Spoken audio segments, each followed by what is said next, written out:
बहुत समय पहले राजस्थान की अरावली पर्वतमाला में एक ऐसा स्थान था जिसे लोग आज भी रहस्यमय मानते हैं। यह स्थान था भानगढ़। सूरज की पहली किरण जैसी पहाड़ियों की चोटियों को छूती थी, किले के पत्थरों पर सुनहरी रोशनी फैल जाती थी। लेकिन जैसे ही शाम ढलती, उसी किले में एक अजीब सा सन्नाटा छा जाता और लोग कहते यह किला भूतों का निवास है। भानगढ़ का किला राजा भगवंत दास के पुत्र माधव सिंह के लिए बनवाया गया था। राजा भगवंत दास एक न्यायप्रिय और धर्मनिष्ठ शासक थे, लेकिन उनके पुत्र माधव सिंह को अपने पिता की तरह शांति से राज्य चलाना नहीं आता था। वह हमेशा रोमांच और साहसिक कार्यों में विश्वास रखते थे। किले का निर्माण 1573 में शुरू हुआ। यह केवल एक किला नहीं था, यह एक छोटे से शहर की तरह था। किले के भीतर महल, मंदिर, हवेलियां, बाजार और जलाशय सभी बने थे। किले के चारों तरफ ऊंची दीवारें थी जिन पर सैनिक चौकसी करते थे। किले में सबसे बड़ी खूबसूरती थी शाही महल। महल का निर्माण पहाड़ियों की तलहटी में हुआ था। महल के चारों ओर विशाल मैदान थे जहाँ कभी शाही रथ दौड़ते थे और युद्ध अभ्यास किए जाते थे। महल के भीतर कई कमरे और हॉल थे जिनकी दीवारें चित्रकला और नक्काशी से सजाई गई थी। लेकिन भानगढ़ सिर्फ अपनी भव्यता के लिए प्रसिद्ध नहीं था, इसके पीछे की कहानियां इसे और भी रहस्यमय बनाती थी।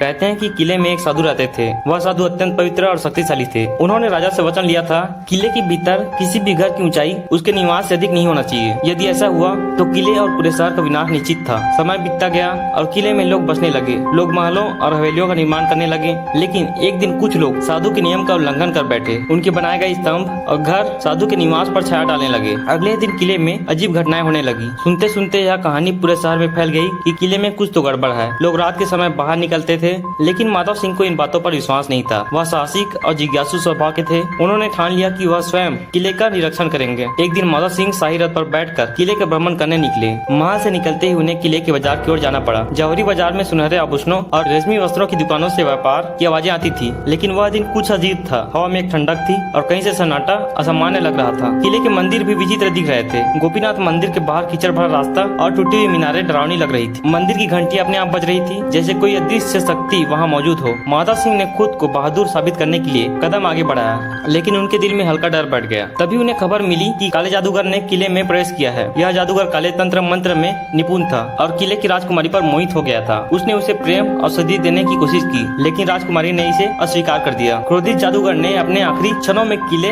और पूरे शहर को श्राप दिया। कहानी यहाँ बताती है कि उसी दिन से किले का विनाश शुरू हुआ। मंदिरों की मूर्तियाँ टूटी, हवेलियाँ ढह गई और बाजार सुनसान हो गया। लोग धीरे धीरे किले से दूर हो गए। भानगढ़ उजड़ गया और आज भी इसे लोग भूतिया मानते हैं। किले के चारों ओर 4 मुख्य द्वार हैं: लाहौरी गेट, अजमेरी गेट, फुलबाड़ी गेट और दिल्ली गेट। इसमें से किसी द्वार से प्रवेश करना भी साहस की परीक्षा जैसा था। किले के भीतर हर दिशा में मंदिर और हवेलियाँ बिखरी हुई है। हनुमान मंदिर, गोपीनाथ मंदिर, सोमेश्वर मंदिर, केशव राय मंदिर, मंगला देवी मंदिर और गणेश मंदिर सभी अब खंडहर में बदल गए हैं। पुरोहित जी की हवेली, जिसे काले जादूगर का निवास कहा जाता है, आज भी कई पर्यटकों को डराती है। हवेली के टूटे हुए दरवाजे, खाली कमरे और टूटी हुई खिड़कियाँ अतीत की कहानियाँ सुनाती है। नाचन की हवेली और जौहरी बाजार भी अब केवल खंडहर में बदल चुके हैं। किले के अंदर प्राकृतिक जलधारा बहती है जो शाही महल के पास तालाब में गिरती है। तालाब के चारों ओर पेड़ और हरियाली अभी भी अपने अतीत की याद दिलाती है। परंतु शाम होते ही किले का वातावरण पूरी तरह बदल जाता है। हवा में अजीब सी सिहरन और किले की खंडहर दीवारों से अजीब आवाजें सुनाई देती है। आज भानगढ़ किला केवल पर्यटन स्थल के रूप में ही नहीं, बल्कि भारतीय लोक कथाओं का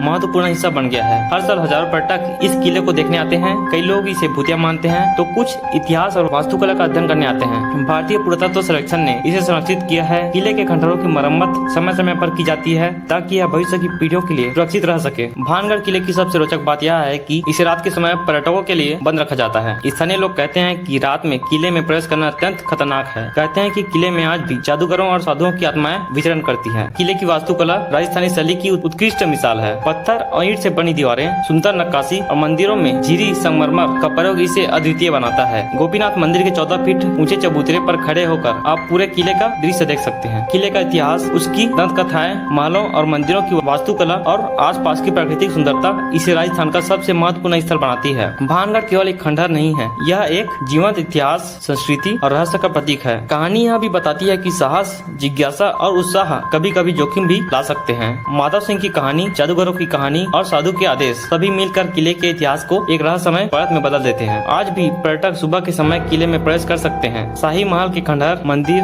हवेलियां और बाजार सभी अपनी पुरानी महिमा की याद दिलाते हैं। लोग कहते हैं कि किले की हवा में एक अजीब सी शक्ति है। जो भी इसे महसूस करता है उसे यह एहसास होता है कि भानगढ़ केवल एक खंडहर नहीं, बल्कि इतिहास और लोक कथा का जीवंत मिश्रण है। भानगढ़ किला केवल राजस्थान का नहीं, बल्कि पूरे भारत का एक अनमोल ऐतिहासिक और सांस्कृतिक धरोहर स्थल है। यहाँ की कहानियाँ, मंदिर और महल पीढ़ियों से लोगों को आकर्षित कर रहे हैं। चाहे आप इतिहास में रुचि रखते हो, वास्तुकला में या रहस्य और दंत कथाओं में, भानगढ़ किला किला हर किसी के लिए कुछ न कुछ प्रस्तुत करता है। किले की भूतिया कथाएं, उसकी वास्तुकला और अतीत की सुनहरी यादें इसे आज भी जीवित बनाए रखती है। भानगढ़ की हर दीवार, हर स्तंभ और हर खंडहर अपने आप में ही एक कहानी सुनाता है। यह स्थल हमें याद दिलाता है कि इतिहास केवल किताबों में नहीं बल्कि खंडहरों और कथाओं में भी जीवित है। और इस तरह सूरज की किरणें जैसे ही अरावली की चोटियों को छूती है, भानगढ़ किले के खंडहर सुनहरे रंग में नहाते हैं। लेकिन जैसे ही शाम ढलती है, वही खंडहर सन्नाटे और रहस्यमय घटनाओं से भर जाते हैं। भानगढ़ किला आज भी अपने अतीत की कहानियां सुनाता है और हर आने वाले पर्यटक को मंत्रमुग्ध कर देता है।